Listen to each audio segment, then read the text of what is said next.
Hai, jumpa lagi di Anglit Story. Sudah lama kita tidak ketemu ya. Apalagi kemarin aku ada baca cerita tentang Crazy Rich Londo. Kenapa Londo ya? Karena orang-orang bule sana ya, white people. Tapi bukan rasis loh. Aku cuma cerita tentang seorang emak-emak yang kayaknya kok memperlakukan anaknya dengan tidak sewajarnya. Siapa dia? Yuk kita kepo setelah yang satu ini. Ngopi dulu.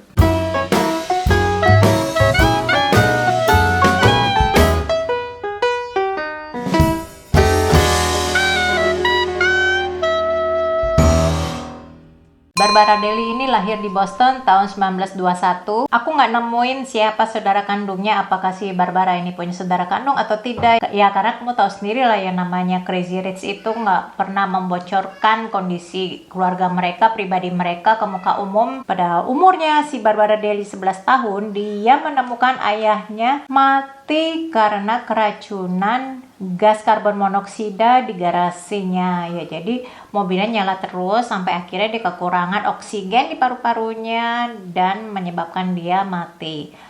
Gak lama setelah itu uang asuransinya keluar sehingga Barbara dan mamanya pindah ke New York ke Hotel Delmonico. Nah, Delmonico Hotel ini adalah hotelnya kaum elit dan bangsawan. Jadi yang tinggal di situ adalah para kaum sosialita yang berduit, kalangan jet set tentunya. Yang kalau ecek-ecek sih ya tinggal cung cung cung. Nah, terus udah gitu kita lanjut lagi.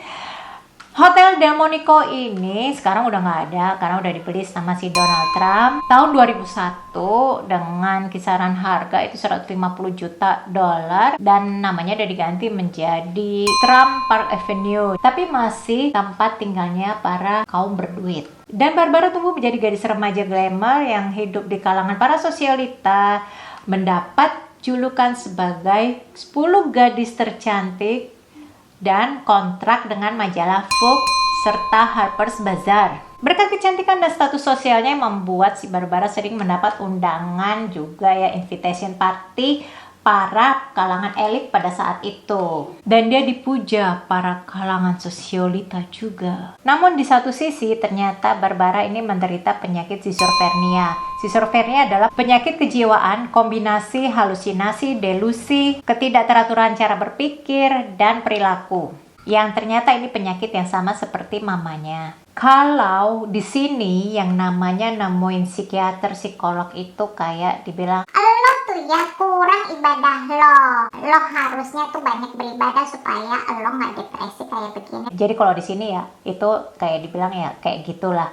Nah sedangkan di sana pada saat ini ya itu di sana tuh wajar-wajar aja kalau lo tuh ngerasa depresi, lo tuh ngerasa tertekan, lo nemuin psikiater, psikolog itu wajar-wajar saja karena bukan cuma badan yang sakit yang butuh diobati, ya kejiwaan juga butuh. Cuma pada waktu itu si Barbara remaja yang namanya nemuin psikiater, namanya nemuin psikolog itu dianggap sebagai aib. Kayaknya negara kita ketinggalan atau gimana ya?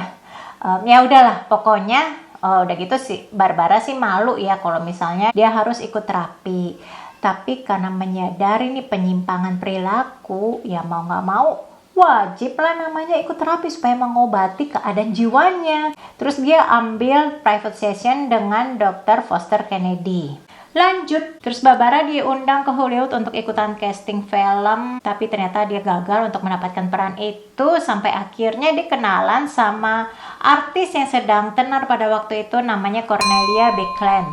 Nah dia akrab deh dengan Cornelia ini, terus kemana-mana sering hangout bareng ya, sampai akhirnya Cornelia pun mengenalkan Barbara dengan adiknya yang bernama Brooks.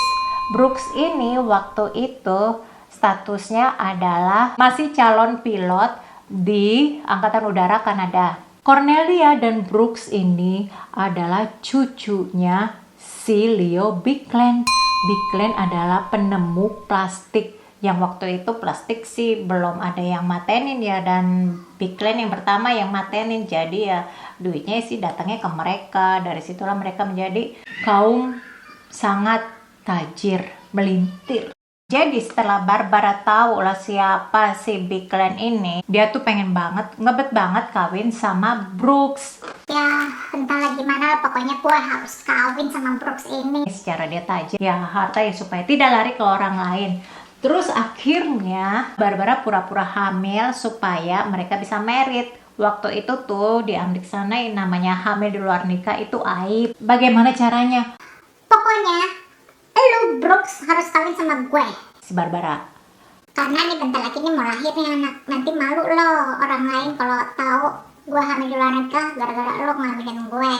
Terus ya udah deh si Brooks okein. Mereka married di California. Terus mereka pindah ke Upper East Side di New York. Ya pokoknya tempat tinggalnya kalangan orang-orang berjet set gitulah. Di situ Brooks mengakui kalau dia adalah penulis, sedangkan si Barbara ini pelukis. Dan saban hari setelah itu berpesta-pesta lah, mereka party lah, ajib-ajib. Pokoknya senantiasa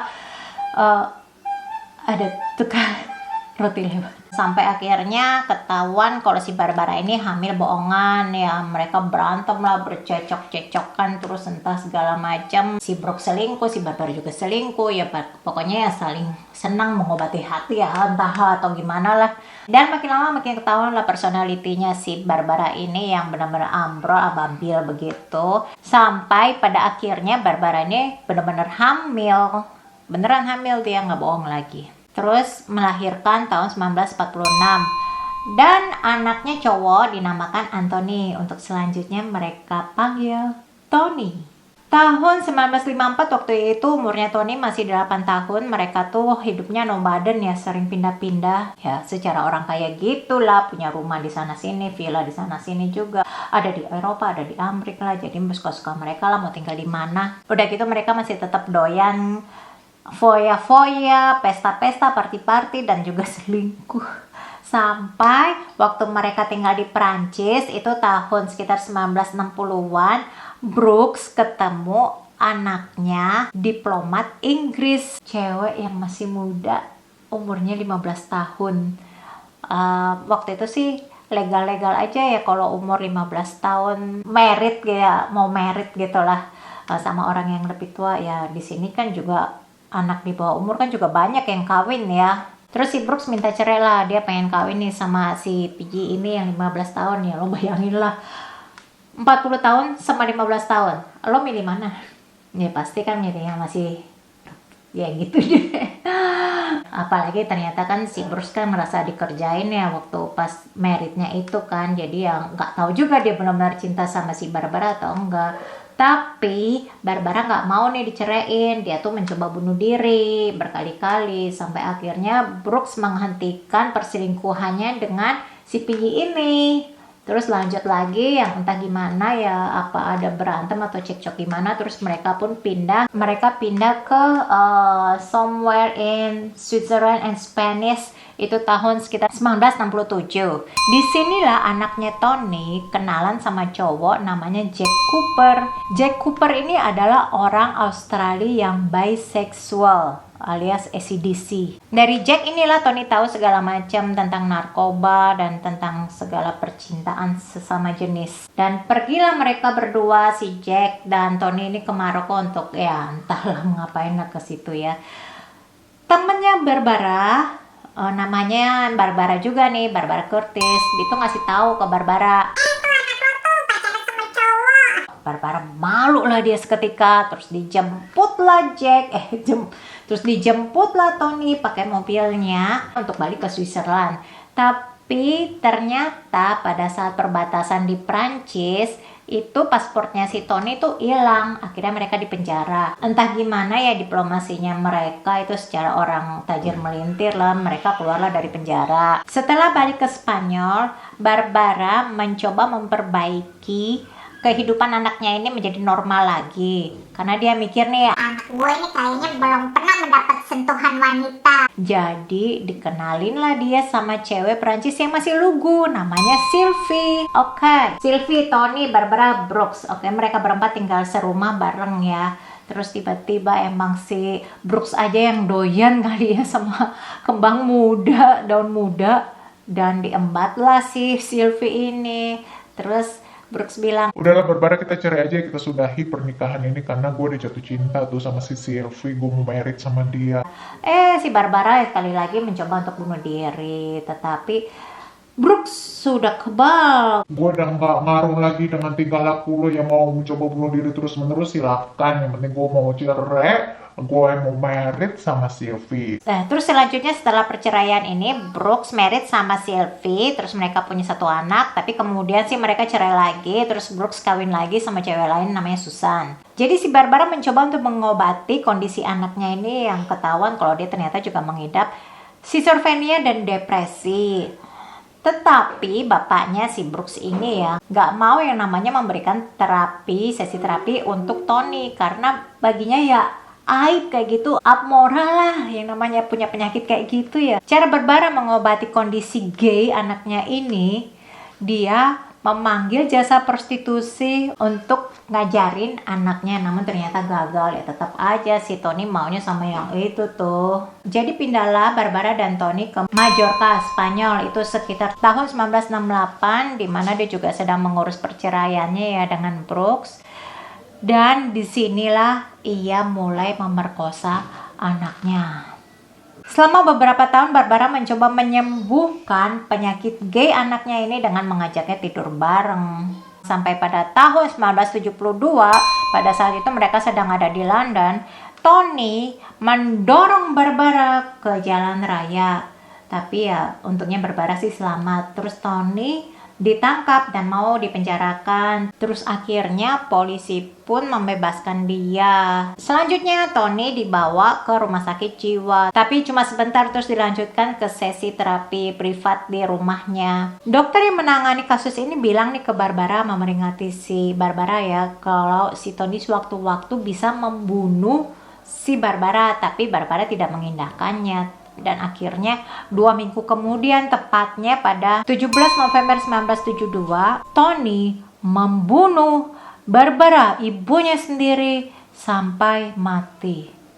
Entah siapa yang melapor ke polisi ya, karena pada saat polisi sampai ke TKP, mereka hanya melihat Tony ada di situ, dan Tony pun juga mengaku kalau dia yang membunuh ibunya. Tony pun masuk ke rumah sakit jiwa sampai pada tahun 1980 dia dibebaskan atas permintaan teman-temannya yang mengatakan kalau Tony ini tidak bersalah. Dia begitu karena dia dipaksa oleh ibunya dan dia tuh merasa depresi dan sebagainya. Pokoknya dia akhirnya dilepaskan. Terus setelah itu dia ke New York tinggal sama neneknya alias mamanya si Barbara ini. Selang 6 hari kemudian dia tusuk neneknya sampai 8 kali tusukan. Dan beberapa tulang neneknya patah, tapi untungnya neneknya selamat ya. Terus Tony pun kembali di penjara. Waktu itu umur Tony 33 tahun. Oh ya, waktu si Tony ini membunuh mamanya, umurnya Tony 25 tahun dan umur mamanya 51 tahun. 8 bulan kemudian ada tim psikiater yang menjelaskan kalau Tony ini seharusnya dilepaskan. Tanggal 20 Maret 1981, Tony menunggu putusan pengadilan. Tapi ternyata catatan medis yang ada di Inggris itu terlambat dikirim, jadi hakim pun memutuskan ya udah di-delay aja deh, dipospon aja deh ini pengadilannya. Tony balik lagi ke selnya pada pukul 15.30 dan ditemukan meninggal 30 menit kemudian dengan plastik di lehernya. Tidak tahu siapa pelakunya, apakah dia bunuh diri atau dibunuh. Ini memang seharusnya nggak seperti ini ya, hubungan antara mother and son, anak dengan ibunya ini ya hubungan yang nggak normal sih. Kalau misalnya kalian mendapati ada hal yang tidak normal dengan anak, ya kenapa nggak minta tolong bantuan orang lain, bantuan orang ahli. Nggak ada salahnya gitu loh, kita juga nggak bisa kan mengobati sendiri kalau memang keterbatasan kita, kemampuan kita, pengetahuan kita. Ya sekian gitu aja. Terima kasih sudah nonton. Jangan lupa like dan subscribe. Jadi kalau ada yang bertanya kemana nih Inang Las Mamora, ya Inang Las Mamora sedang traveling. Oke, siapa Inang Las Mamora? Dia adalah karakter ciptaanku sendiri, Anglit ya, yang diciptakan cuma buat sekedar joke, penghibur semata. Nonton aja. Kalau misalnya kalian anggap nggak lucu, ya udah di skip aja. Tapi klik dulu iklannya, jangan di skip ya.